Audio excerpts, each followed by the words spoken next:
everybody. I'm here recapping on the first 4 chapters of the first 90 days. So some passages in the first chapter, promoting yourself. One of the ones that I took relation to was the hit the ground running in terms of my practicum. I've just jumped into learning how things are operating at Sanford, and I've really branched out and met a lot of people over the last couple weeks in terms of meeting people that'll help me with my practicum and help me create a solid deliverable that will be sustainable.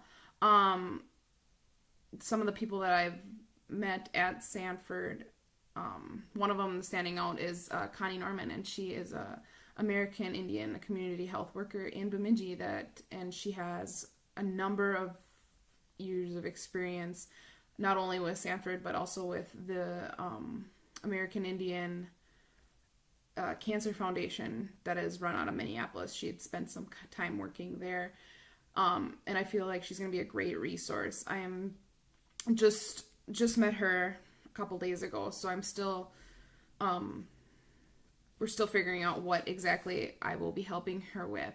But another person that I met that has been extremely insightful for my project is Joyce Saylor, and I met her at the Dakota Conference, and she works for the North Dakota Department of Health, specifically in colorectal cancers and screening. So I really related to the first chapter in that, promoting myself and getting my name out there and connecting with people that will help me deliver my project. For chapter 2, accelerating your learning, like I mentioned before, I am learning much about how the operation behind Sanford and how all the departments work. It's way different for me. I've come from a critical access hospital in Minnesota, so coming to Sanford and learning how this huge enterprise works is mind-blowing to me, how all the departments work together. And it's a really kind of a little bit of a culture shock for me, because I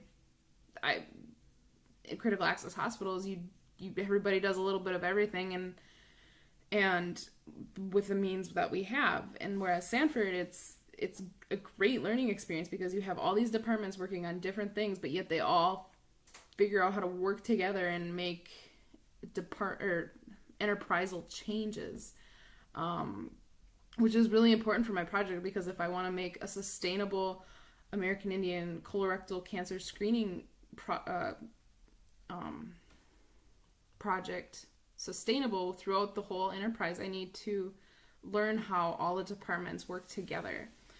For chapter 3, matching my strategy to the situation, like I mentioned from chapter 2, learning much how Sanford works has been a big part of how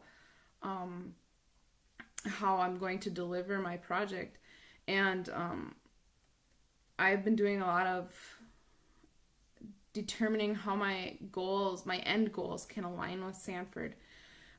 Specifically, how I'm doing this is by reaching out to Connie Norman. I am making sure that my work, or what I plan on my work being, doesn't overlap with any of the work that she's done in the past, because I don't want to spend my time trying to reinvent the wheel. That is important that I use her as a close mentor, and we work together to try and make a sustainable project. For chapter 4, the one thing that really caught my attention was the making your ideas and goals not too broad.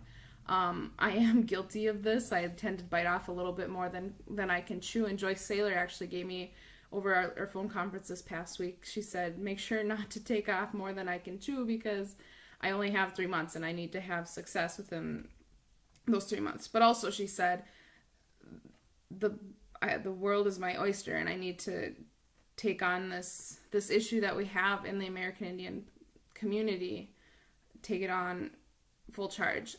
So even though I'm learning lots and I'm trying to align my project with Sanford, I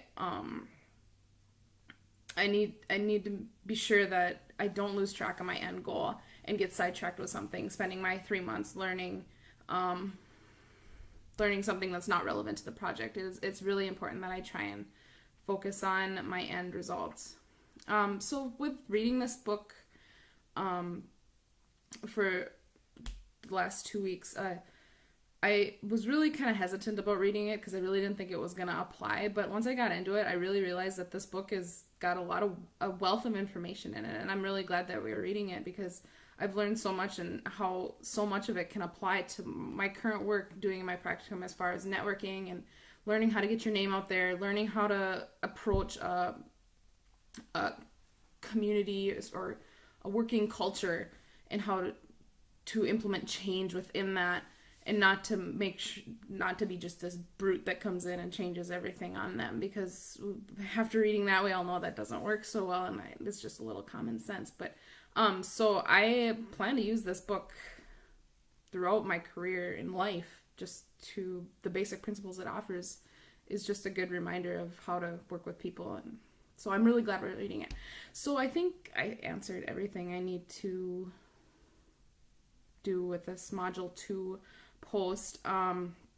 So with that, I hope you guys have a great weekend, and I look forward to hearing from you guys in the next 2 weeks.